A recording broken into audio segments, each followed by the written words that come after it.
명절은 모두에게 기쁜 날이다 하는 말이 있습니다.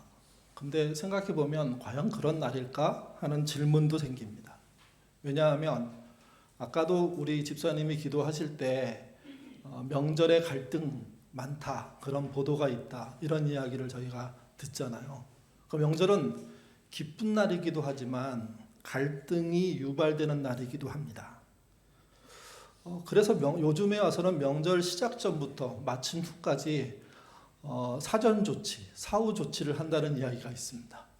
안전하게, 조용하게, 또 행복하게 잘 보내기 위해서는 사전에 많은 준비와 사후에 적절한 조치가 있어야 다음 명절을 맞이할 수 있다는 거죠. 갈등 유발을 여러 가지로 말할 수 있는데 가장 크게 발생하는 요인을 한 가지씩만 따지면 이런 겁니다. 남성의 경우에는요, 양가에 머무는 시간 때문에 갈등이 가장 많이 일어난다고 생각합니다. 다 아시겠죠. 시댁이냐, 처가냐, 거기에 머무는 시간이 얼만큼이냐. 지혜로운 사람들은 균등하게 하거나 오히려 자기 중심적이 아니라 타인 중심적으로 하게 된다는 거죠. 여성의 경우는요, 음식입니다. 상차림에 가장 큰 문제가 있답니다. 그리고 변수가 한 가지 있답니다. 차 막힘. 차 막힘이 생각보다 큰 변수랍니다.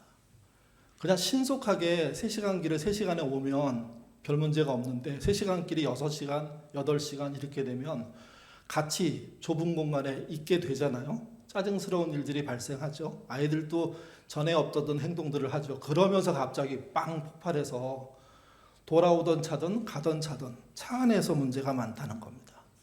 그래서 누가 이렇게 댓글에 달았더라고요. 해결하기 위해서는 양가에 머무는 시간을 동일하게 하고 음식을 줄이고 막히지 않을 때 다녀라. 이렇게 얘기합니다. 그만큼 명절이라는 게 예민하다는 거죠.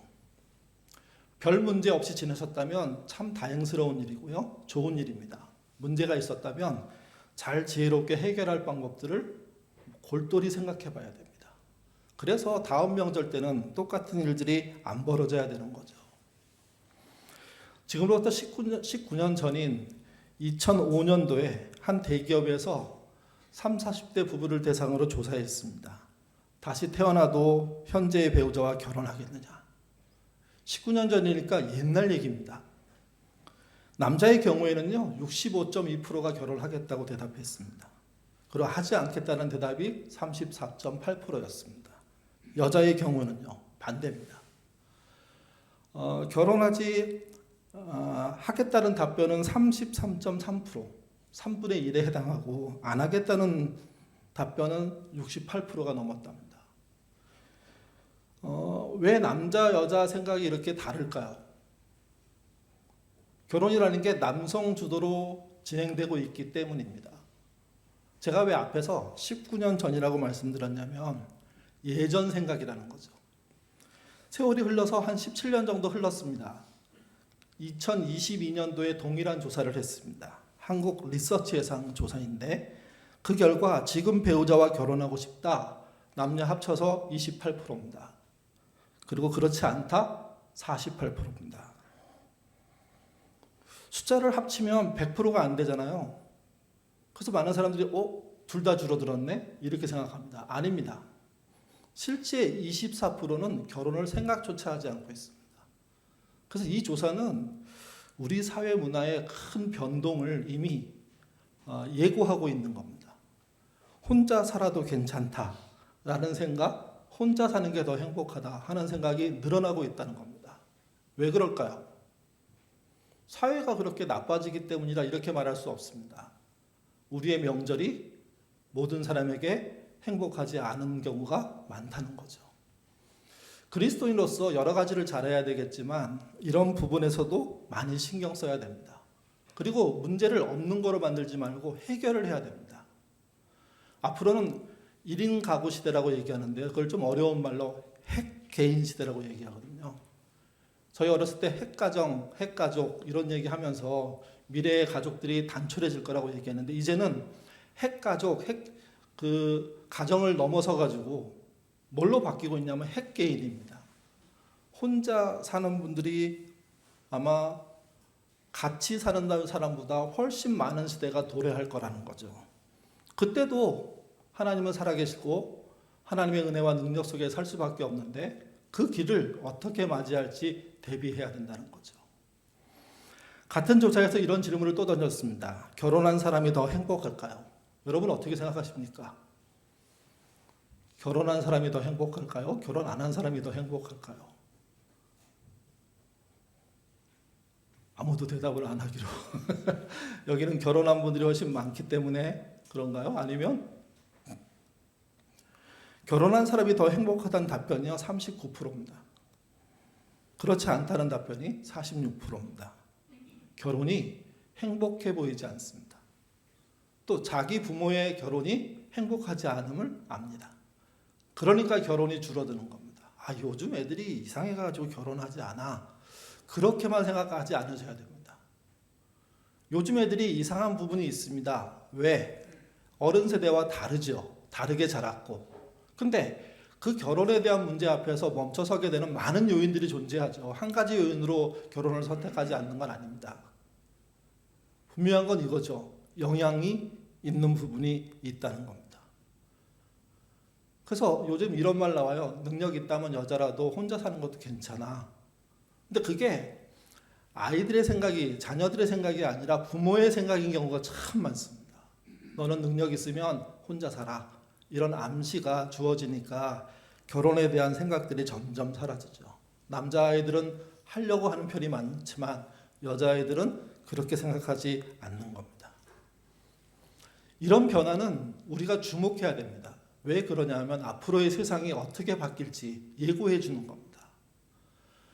앞으로 정상가정이라는 얘기를 할 때 사실 그 말 자체가 틀린 말이지만 결혼해서 아이 있는 가정 이런 얘기를 하지 않습니다. 이제는 다양한 가정이 정상가정이 되는 겁니다.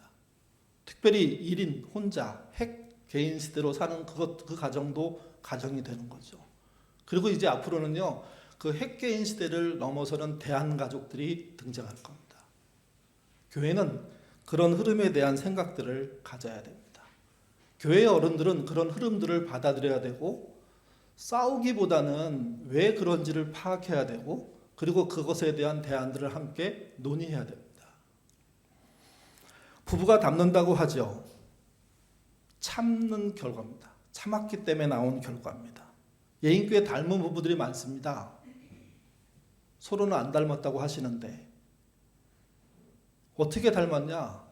참아서 닮은 거죠. 서로 그렇게 다른 사람들이 서로 살다가 맞추고 양보하고 물러서고 하다가 지금의 모습이 돼서 두 분이 참 닮으셨어요 하는 얘기를 듣는 겁니다. 잘했다는 칭찬이기도 하고 또 반대로 이런 말도 됩니다. 많이 굳어졌다. 더 이상 문제 삼지 않도록 단단해졌다. 이런 말이 되는 거죠. 성격과 취미, 가치관, 사고방식, 생활습관 완전히 다른 부부가 있었습니다. 많은 갈등을 겪었습니다.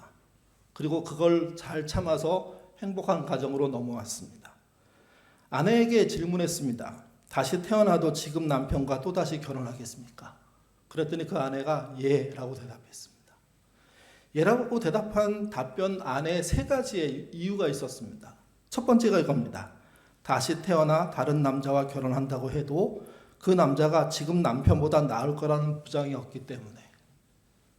지금 내 남편이 최고란 뜻입니까? 아니면 좀 다르게 생각하는 내용을 갖고 있는 겁니까? 남자라는 모든 족속이 다 예상치 못한 부분을 갖고 있고 그거로 해서 고난받을 거라는 생각을 하기에 오히려 이미 겪은 고난이 낫다 이런 판단일지도 모릅니다. 근데 어쨌든 그분은 긍정적으로 이걸 표현했습니다. 이만한 남편이 없다는 거죠. 단점도 많지만 장점도 있고 잘 참아주기도 하고 성실하고 변함이 없고 그러기에 이 남편과 결혼하겠다 그렇게 얘기하는 겁니다. 두 번째가요. 사랑하는 아이들 때문이랍니다. 아이가 태어나고 키우는 게 쉽지 않았습니다. 근데 자기의 몸으로, 시간으로, 삶으로, 물질로 아이를 키워냅니다. 그러면서 낳은 것과 함께 벌어지는 많은 시간들이 그 아이의 소중함을 압니다. 아이의 성장을 보고 자람을 보고 고마워하게 되고 때로는 안타까워하게 되고 그러면서 애증이 생기고 그러면서 더 아이를 사랑하게 되니 이 아이들과 같은 아이들을 다시 보지 못한다는 게 그에게 부담이기 때문에 자기는 그 남자와 다시 결혼하겠다는 거죠. 세 번째가 현재적인 경제적인 수준에 만족하기 때문이랍니다. 경제적으로 둘이 맞벌이 하고 있는데 이 삶이 그렇게 나쁘지 않은 삶의 결과들을 주니까 견딜 수 있다는 겁니다. 여러분, 같은 이유들에도 다른 결과를 낼 수 있다고 저는 생각합니다. 근데 이분은 나름 자기의 상황을 긍정적으로 받아들이기로 한 겁니다. 이런 해석이 개인적으로 필요하다는 거죠. 무조건 깨려고 하고 헤어지려고 하는 그런 생각이 아니라 견디고 이겨나가는, 그러다 보면 생기는 결론들이 있습니다. 문제는 이겁니다. 그렇게 살아가는 결혼 생활을 힘겹게 보는 젊은 세대가 더 많다는 겁니다. 굳이 거기에 들어갈 필요가 있을까? 우리는 이렇게 생각해요. 하나님이 창조할 때 가정, 부부라는 걸 만들었으니까 그 이후에 태어난 모든 사람들은 결혼해야 된다. 아이를 낳아야 된다. 그래서 생육번성 충만해져야 한다. 그 말이 전통적인 사고에서는 맞는 말이지만 사실은요, 현대적인 사고와 지금의 젊은이의 입장에서는 꼰대의 소리입니다. 하나님은 부부로 있는 분들도 사랑하시지만 가족으로 있는 분들도 사랑하시지만 홀로 된 분도 또 홀로 살기로 결정하고 실제 그렇게 사는 분들도 사랑하십니다. 그렇기 때문에 앞으로 핵 개인 시대가 온다고 하더라도 하나님의 사랑은 변치 않을 겁니다.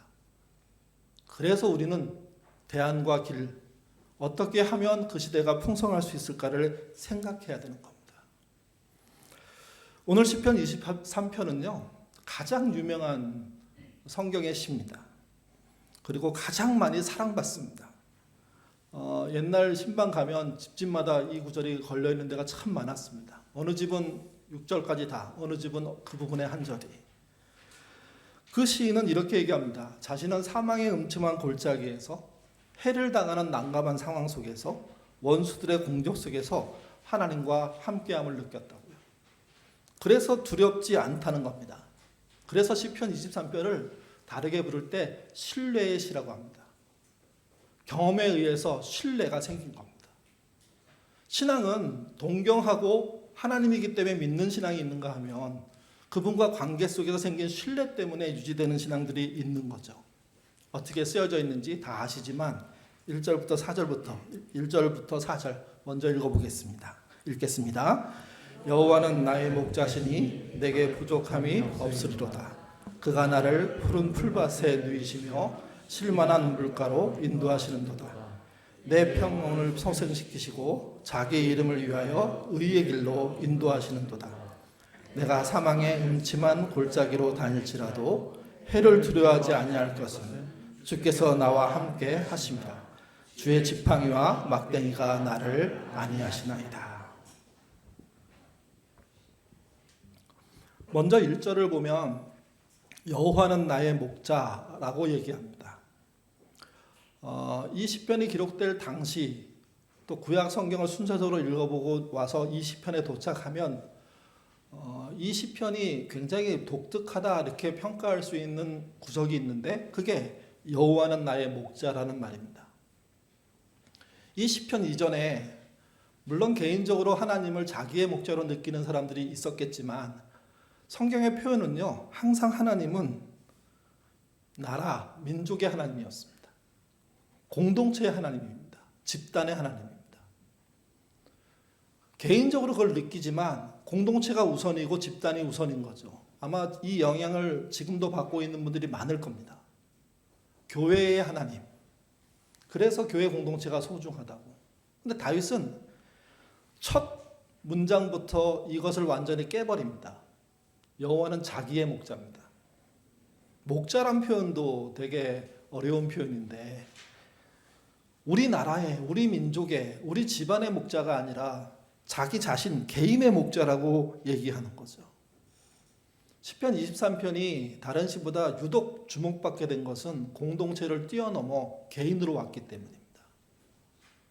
나의 하나님이 되신 분이 목자라는 거죠. 왜 이렇게 썼을까요? 그의 경험 때문입니다. 경험이 없었다면 이렇게 주장할 수가 없습니다. 신학적으로 주장하고 그건 말도 안 됩니다. 신학은요, 대부분 경험에서 나옵니다. 성경 말씀을 읽고 이해하고 있는데 어떤 경험이 계기가 돼서 신학이 되는 거죠. 다윗의 신학이 그런 겁니다. 여호와는 자신의 목자입니다. 우리의 목자란 표현이 쓰이는 걸 알고 있지만 우리보다 더 깊숙이 들어와서 나의 목자입니다. 그 목자가 부족함이 없게 인도하셨답니다. 그래서 경험적입니다. 여러분의 신앙이 그랬으면 좋겠습니다. 신학적인 이해나 교파나 교단적인 이해가 아니라 성경에 나와 있는 그 이야기가 체험되어서 삶에 누려져서 알게 되어서 그분이 나의 목자야 하는 다윗의 그 말에 동의가 됐으면 좋겠습니다. 또 동의가 되시는 분들은 그걸 확장하셔야 됩니다. 부족함이 없는 그분의 역사. 근데 인생을 살다 보면 지금 부족하잖아요. 그 부분이 존재하죠. 다른 분야의 여러 곳에 충분한 경험을 통해서 부족을 채워지는 것을 경험한 사람은요, 내게 있는 근본적인 결핍들, 도저히 해결할 수 없는 결핍 또한 그분만이 해결할 수 있는 믿음을 갖게 됩니다. 부족함이 없는 그분을 경험한, 그래서 그는 여호와를 나의 목자라고 부르죠. 부족함이 없다는 말은요, 미완료라고 보통 문법적으로 설명합니다. 이런 말입니다. 과거에도 부족함이 없게 하셨고 지금도 부족함이 없게 하시며 미래에도 부족함이 없게 하시는 분이 하나님이시라는 겁니다. 다윗은 그 하나님을 깨닫고 알고 기대합니다. 우리의 신앙이 이 시편을 통해서 위로받는 이유는 그것 때문입니다.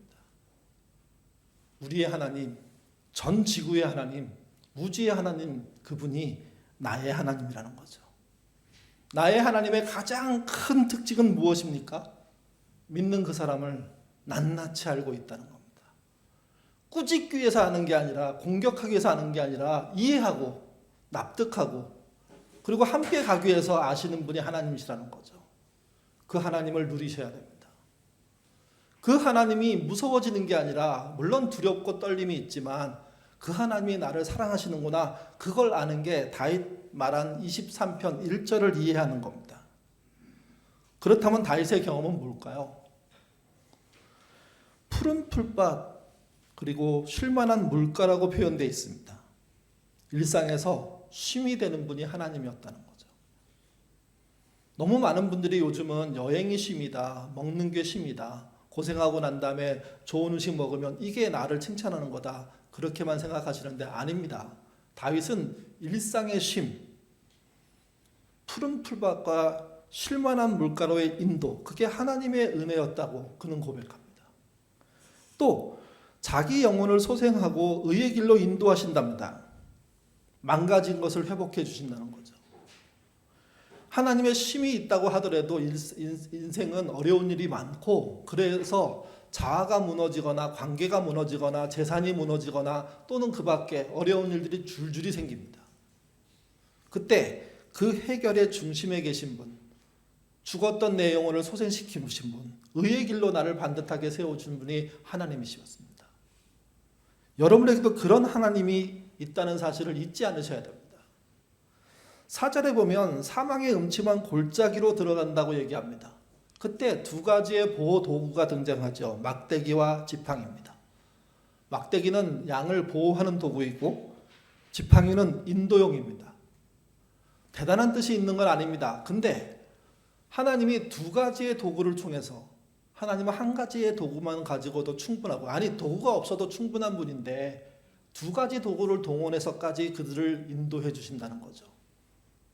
그렇기 때문에 그 경험을 한 다윗의 입장에서 하나님은요, 신뢰할 수밖에 없습니다. 나의 목자일 수밖에 없습니다. 다윗의 경험은요, 계속 이어집니다. 5절, 6절 읽겠습니다. 주께서 내 원수의 목전에서 내게 상을 차려주시고 기름으로 내 머리에 부으셨나니 내 잔이 넘치나이다. 내 평생의 선하심과 인자하심이 반드시 나를 따르리니 내가 여호와의 집에 영원히 살리로다. 4절까지 경험한 그 내용에 5절이 추가됩니다. 5절의 내용은 이런 겁니다. 원수를 제압하시는 하나님이라는 겁니다. 다윗에게 원수가 얼마나 많았습니까? 그런 것처럼 우리 개인적으로도요, 원수가 되는 관계 속에 있는 사람들은 존재합니다. 그 원수가 되는 자가 악한 존재라면 반대로 원수가 되는 자가 선한 존재일 수도 있습니다. 그러면 원수라고 부르기 어려운 겁니다. 우리 감정적으로 원수가 되지만. 근데 성경이 말하는 원수란 감정적인 원수의 관계 그 정도 뭐 이런 게 아니라 실제 나쁜 사람을 말하는 겁니다. 나쁜 사람이 끊임없이 다윗을 공격해 온 거죠. 심지어 얻어맞기도 하고 죽을 위험에 빠지기도 하고 희롱을 당하기도 하고. 근데 하나님은 그때 그를 지키셨습니다. 우리는 이렇게 생각해요. 다윗이 미친 척한 적이 있지 않았습니까? 살아남기 위해서 별짓을 다 하는구나. 다윗은 그렇게 생각하지 않습니다. 그게 은혜였고 하나님이 주신 지혜였다고 생각합니다. 그땐 그 방법 말고는 살 길이 없었고, 그래서 나는 창피하고 너무 힘들지만 그 길을 택한 거죠. 그리고 그 택한 수가 나의 꾀야 그렇게 생각하지 않습니다. 내가 머리 조아리고 기도하고 가슴 답답하게 가슴을 치고 하나님 살려주세요 해서 나온 결과로 생각하는 겁니다. 여러분, 때로 비굴해지더라도 그게 결코 끝난 인생의 모습이 아니라는 걸 기억하십시오. 기도를 통해서 길이 없어서 비굴해지고 무릎 꿇고 양보하고 물러선 것, 그거 충분히 보상받게 될 것입니다. 이 본문은 이렇게 말합니다. 내게 상을 차려주시고. 여기서 상이라는 것은요, 성대한 만찬을 말합니다. 만찬이란 성공하고 문제를 해결하고 그래서 축하하고 그래서 누리려고 하는 상을 말하는 겁니다. 그분이 그 상을 차려주신다고 그렇게 얘기하고 있습니다. 그리고 한 걸음 더 나갑니다. 기름을 내 머리에 부으셨다고요. 정신적으로 강하게 만들어주셨다고. 다윗은 하나님이 나에게 채워진 그 은혜를 알았습니다. 너무너무 감사했고 그 충만함이 그분의 상임을 합니다. 그리고 그 인생의 마지막 고백이 이겁니다. 내 잔이 넘치나이다. 넘친다는 뜻은 과하게 부어졌다는 뜻이기도 하지만 그게 남들에게 흘러간다는 의미도 있습니다. 그러니 이 시편은 믿는 모든 사람들이 즐겨봐야 될 시편입니다. 하나님은 다윗을 통해서 그렇게 하셨으니 다윗을 통해서 그렇게 하신 하나님이 우리에게, 여러분에게 그렇게 하시지 않을까요? 다윗에게는 그렇게 하신 분이 왜 나한테 그렇게 하지 않을까라는 질문이 생긴다면 이거 한번 신앙을 걸고 덤벼들 문제입니다. 제가 전에도 말씀드렸지만 세상에 나가서는 막말하지 못하고 세상에 나가서는 내 의견 다 밝히지 못하지만 하나님 앞에서는 내 의견 다 밝힐 수 있어야 됩니다. 이미 그분이 내 마음을 아시는데 내가 내 입장을 솔직하게 인정하고 시인하고 화난 걸 화로 표현하고 하나님께 분노한 것은 하나님께 분노했다고 얘기할 수 있는 그게 우리의 관계인데 그 관계를 넘어가게 되면 결국 내 잔이 넘치게 인도하시는 1절에서 말한 부족함이 없는 삶으로 이끄시는 하나님을 보게 된다는 이야기가 다윗의 고백이고 그게 신앙인들의 고백이라는 겁니다. 여러분에게 그런 날들이 있어서 여러분이 품고 있는 많은 어려움들이 풀어지셨으면 좋겠습니다. 6절에 보면 인자란 말이 나옵니다. 헤세드라고 유명한 말이죠. 남을 깊이 사랑하고 가엾게 여기는 겁니다. 저는 이걸 인자라고 번역하기보다는 자비라고 번역하는 게 훨씬 좋았을 뻔했다고 생각합니다. 자비는 불교 용어니까 안 쓰겠다는 아마 신념들이 있어서 웬만하면 교회 용어에 나오지 않지만 한국 사람들이 가장 잘 이해하는 것 중에 하나가 자비란 말 아닐까요? 인자보다는. 이 자비로운 것 자체가 하나님의 성품이시고 그의 자비가 없었다면 우리에게는 이런 기회가 없다는 겁니다. 그냥 들판에서 양치고 있던 그 집안의 막내, 형들에게 전혀 인정받지 못하고 아버지의 눈에도 띄지 않았던 막내, 그가 그 외로움 속에서 하나님을 찾고 노래하고 시를 짓고 그리고 기대하고 기도하며 살았던 그 시간들을 그의 인격이 부족함에도 불구하고 그의 실력이 못났음에도 불구하고 불러들여서 사용하신 그분의 은혜, 그것을 그는 뭐라고 생각했냐면 자비로우신 하나님의 역사라고 생각한 겁니다.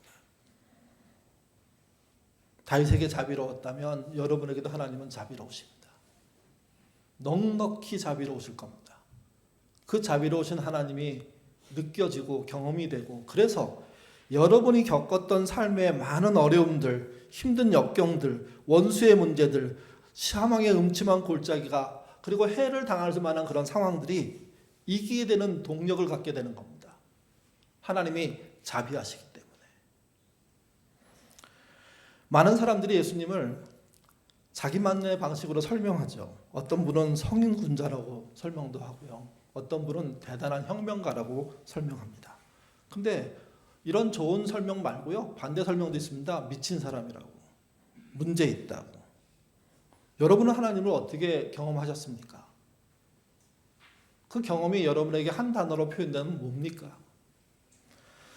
크리스토퍼 라이퍼라는 사람이 성령의 열매라는 책에서요, 예수님을 이렇게 표현합니다. 두 발로 걸어 다닌 자비. 그냥 삶 자체가 자비로웠다는 거죠. 근데 우리 다 압니다. 그 자비로운 분이 특정 세력에 대해서는 치고받고 싸우셨습니다. 목숨 걸고 부딪히셨습니다. 그들은 수없이 모욕당하고 수없이 자기의 신앙을 무시당하고 근본 없는 신학이란 공격을 당했습니다. 근데 그런 사람만 아니라면 주님은 넉넉히 모두에게 자비로우셨죠. 근데 이 자비란 말, 두 발로 걸어다니는 자비란 말은 그 크리스토퍼 라이프가 뭐라고 하냐면 다른 말로 하면 성육신이라는 겁니다. 사람으로 오신 것 자체가 자비라는 겁니다. 자체. 그러니 자비로운 행동을 하시는 건 너무도 당연하다는 거죠. 그의 자비는 여러 군데서 볼 수 있습니다. 그 중에 하나가 제자를 부르실 때 볼 수 있습니다. 우리는 어부만 제자라고 생각합니다. 12제자 안에 어부가 많기 때문에. 근데 여러분 나중에 알게 되지만 정치인들, 독립운동가들, 노인, 젊은이, 남자, 여자, 유대인, 이방인, 주인과 종 구별하지 않고 제자로 다 부르십니다. 믿겠다고 하고 믿으려고 하는 모든 사람에게는 자비로움의 길들을 열어주시는 거죠.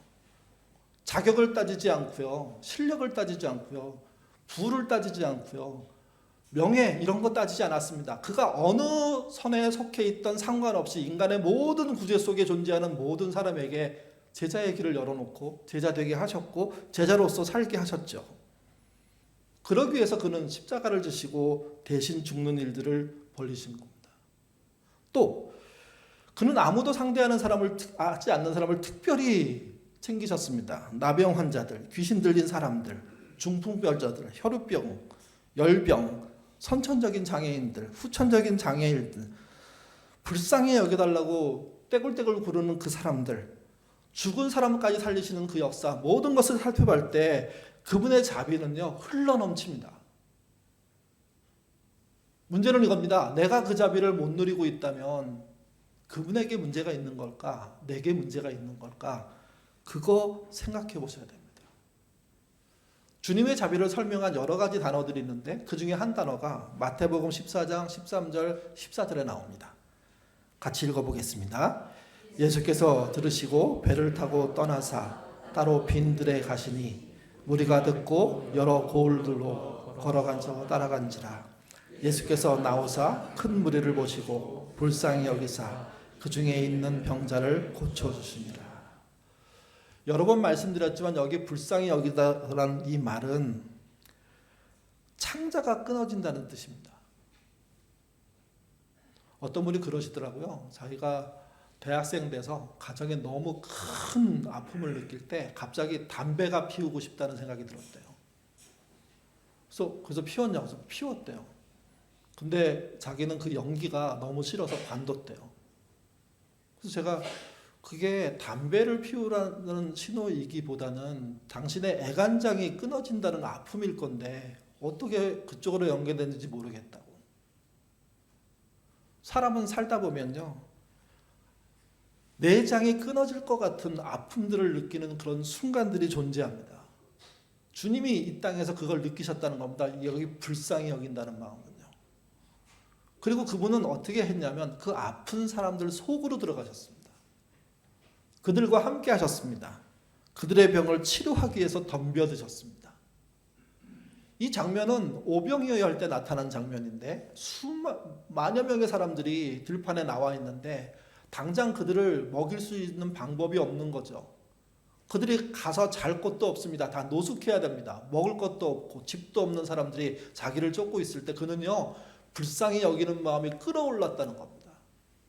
그래서 먹을 걸 찾으셨습니다. 누가 갖다 줘야 된다고.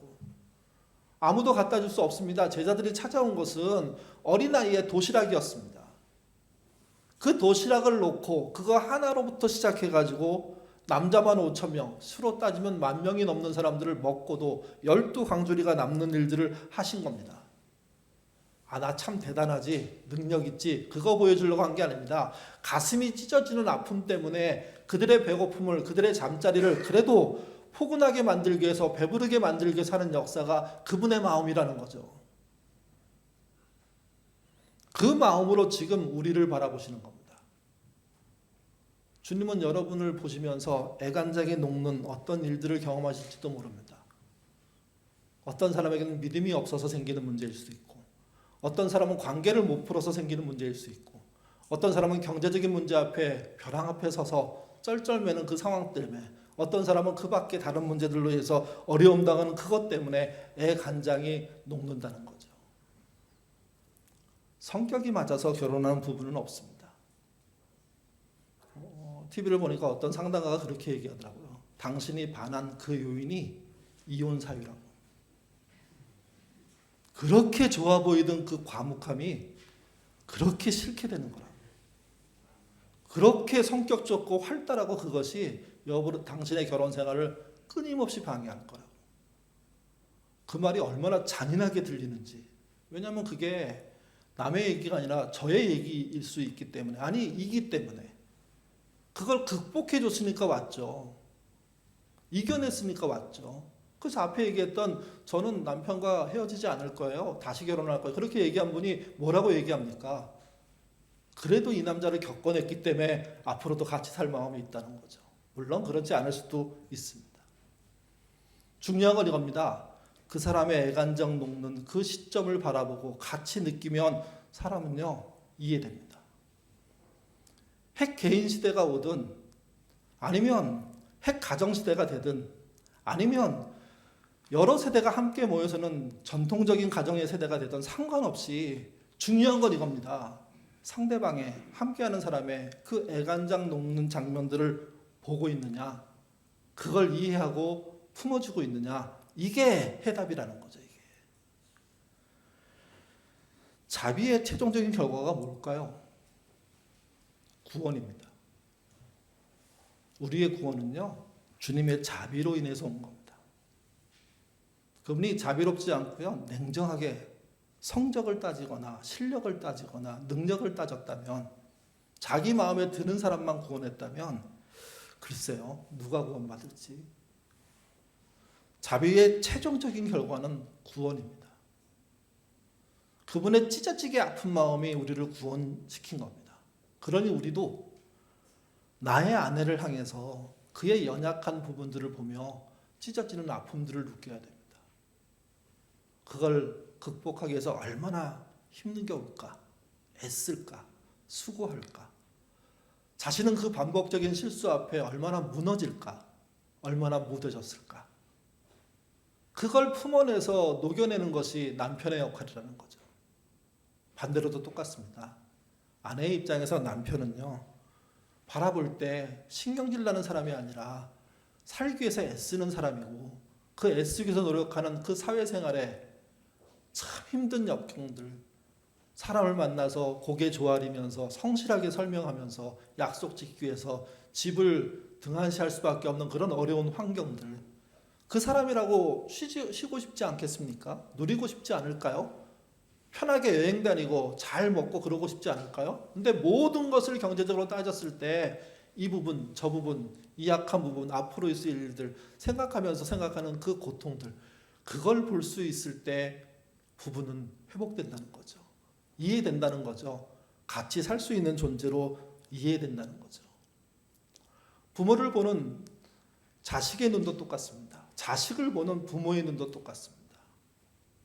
때로는 화가 나고 분노가 일어나는 분노 유발자의 이유들이 되기도 하지만 생각해보면 낳아준 것도 길러준 것도 쉽게 된 일은 없습니다. 때로 과하게 요구하는 게 있을 겁니다. 왜 과하게 요구하는지 설명해주지 못하는 부모는 얼마나 답답할까요? 그저 잘 됐으면 좋겠다는 마음 하나로 하는 그 태도. 사실은 부모들은 자신이 왜 이렇게 생각하는지 잘 설명하고 그 이야기에 대한 반박을 들어야 됩니다. 자녀들이 왜 그렇게 생각하지 않는지에 대해서 이해하셔야 됩니다.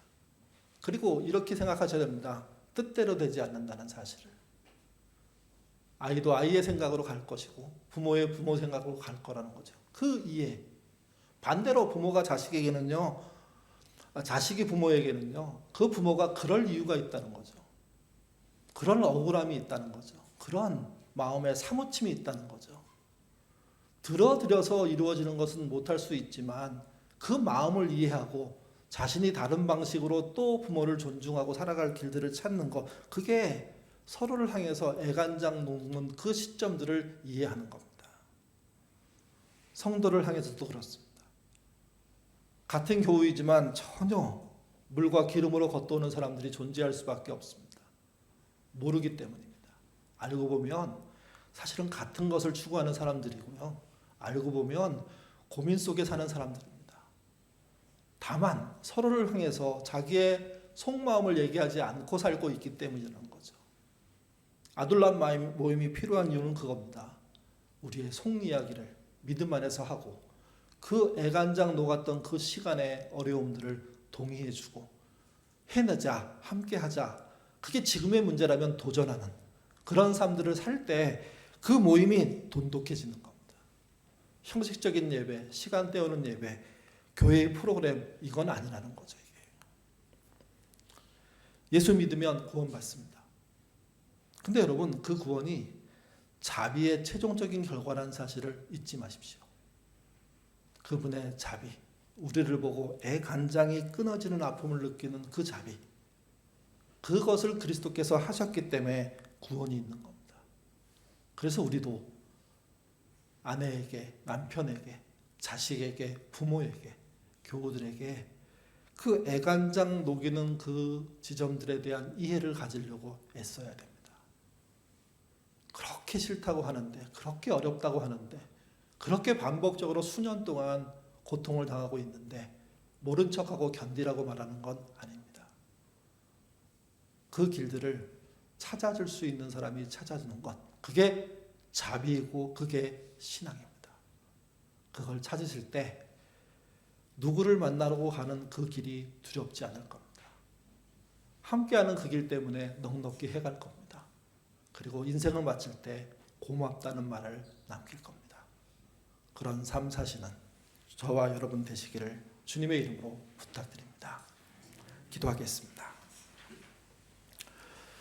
우리가 구원받은 그 이유는 그분이 우리를 자비롭게 보셨기 때문입니다.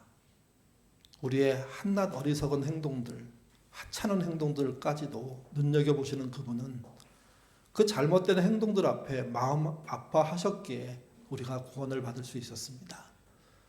주님이 우리를 그렇게 바라보시는 것처럼 우리 또한 우리의 자녀들을, 우리의 부모를, 우리의 형제들을, 교우들을 아픈 시선으로 볼 줄 아는 눈 같도록 주님 이끌어 주옵소서.